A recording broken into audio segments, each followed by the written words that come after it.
Bata pa lang ako, pinapractice ko na yung araw na to.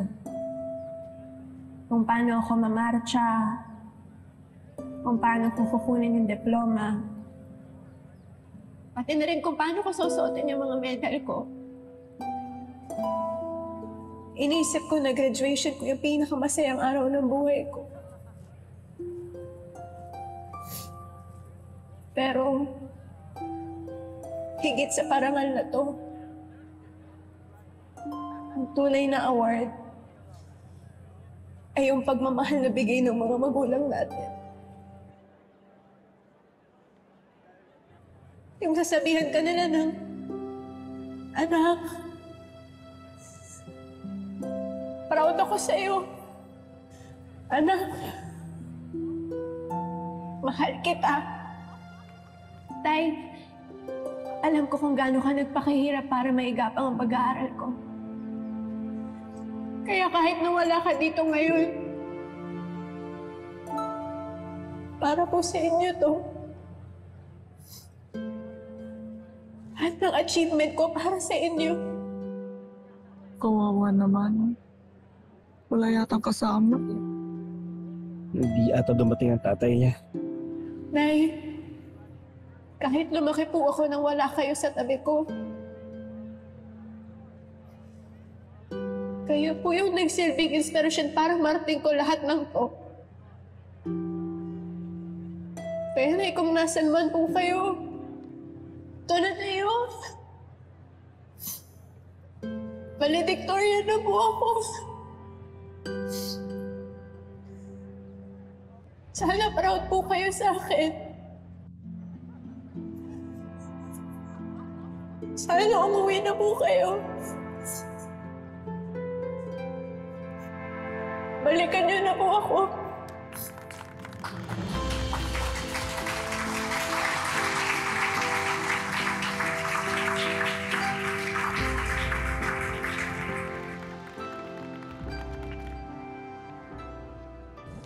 Han, your speech was so inspirational. You should have seen the reaction of the parents. Umiyak sila nung kinikwento mo yung experience mo sa loob ng jail. Ay, nako. Mababayan talaga ang quality ng school na to. Sa dami pa naman na pwedeng cooling speaker, yung scammer pa, kinuglorify na ngayon ng mga kriminal. I'm sorry, excuse me. Kung nakinig ko kayo dun sa speech ng asawa ko, malalaman yung inosente siya. Biktima rin siya ng pangyayari. Ito, biktima? Hindi siya biktima. Yung mga in-scam niya, ang tunay na biktima. Ma'am, na-areglo na ho yun at nabayaran na po namin yung nawala ng pera. Hindi mo babayaran yung stress na binigay mo sa kapatid ko na nabiktima niyo. Halos mabaliw na siya. Yung tangayin niya yung pera niya. Wala po akong kinuhang pera at napatunayan ho yun ng korte. Karma lang ang bahala sa inyo. Tara na nga, anak. See? Mommy, this is the reason ba't ayaw kong ikaw yung mag-speech dito. You just proved them right. Na yung mommy ko isang warfake na ex-con. Libby, don't say that. Apologize to your mom. Bakit naman siya magsusorry? She's just telling the truth. Di na kayo nahiya? Pinangalandakan pa kasi ni Charlene na dati siyang nakakulong.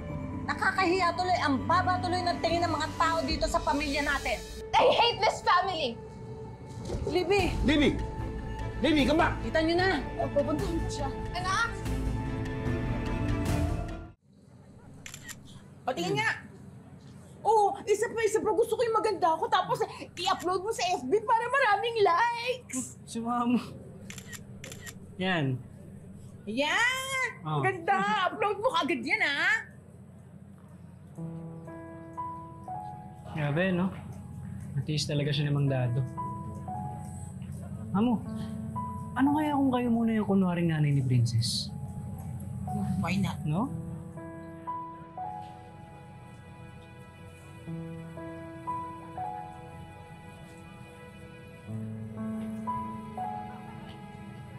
Princess! Alam ko naman hindi ako yung tunay na nanay at tatay mo. Pero pwede kayang kami na muna ni Onsi ang pamilya mo sa ngayon? Opo. Okay na okay po. Alam mo, kung nandito lang si Lupe, sigurado ako proud na proud yun sa'yo. Kasi ako nga, kapitbahay mo lang ako. Pero bilib na bilib ako sa'yo. Tara, picture muna tayo dun, oh. Oo nga, lika picture tayo. Lika princess. Doon na lang. Give.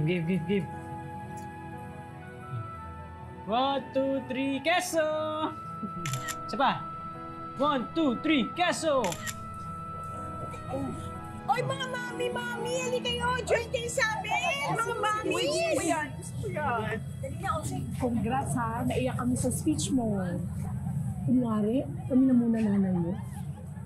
Pero alam mo, Princess, proud kami lahat sa'yo.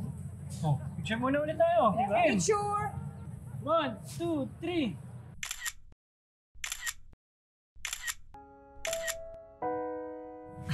Princess, kakain kami sa labas ni Kiara. Sama ka sa amin. Sa amin ka sasabay, di ba, anak? Sa amin siya. Salamat po sa inyong lahat kahit pa paano naramdaman ko na hindi po ako nag-iisa, na may nagmamahal sa akin. Pero gusto ko po muna sanang mapag-isa. Pasensya na po.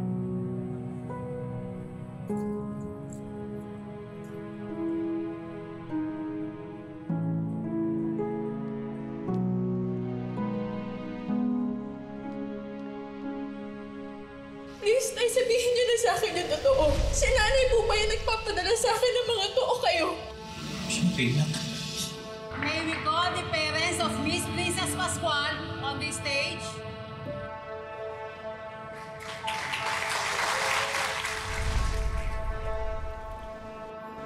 Libby! Libby! She's not picking up her phone.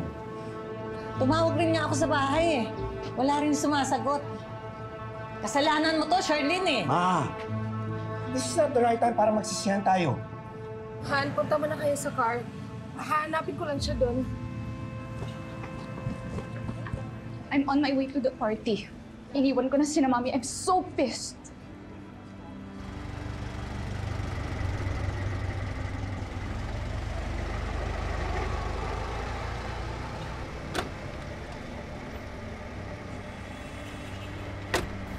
Libby? Libby?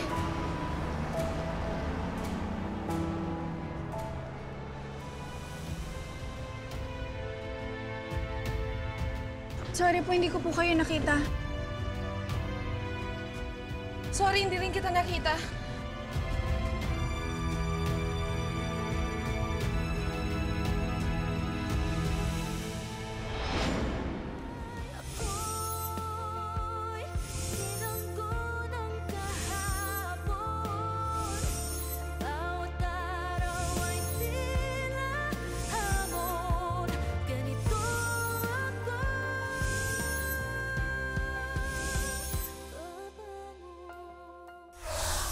Selfish ba ako na hindi ko kinoconsider yung feelings ni Libby? Nakahiya ako ng anak natin. Proud na proud si Mami na ex-con siya. Wala siyang pakialam kung pagtawanan ako, kung mabuli ako, wala siyang pakialam. Basta ang importante, bida siya. Yung board na to sa mga susunod na araw, mapupuno na to ng mga bago at totoong memories kasama si nanay. Siguro kailangan tanggapin na natin na ayaw niya tayong makita.